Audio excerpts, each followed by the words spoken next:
आज मैं आपको 2D ऑब्जेक्ट GDL कमांड से कैसे बनाएंगे इसके बारे में बताने जा रहा हूँ।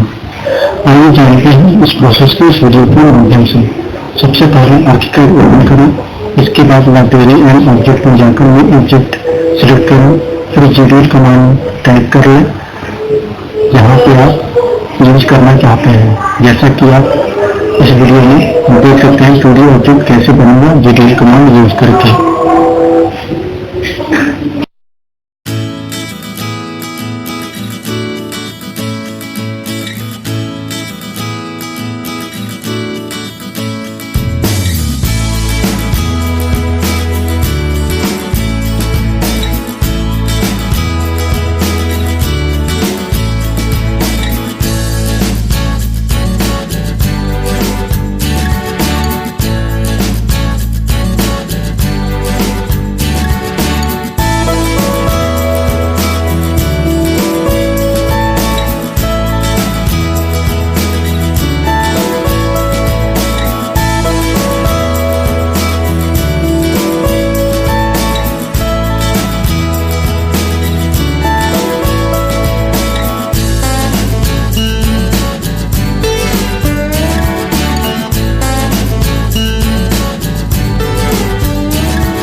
कृपया इस चैनल की सदस्यता लें और इस वीडियो को पसंद करें।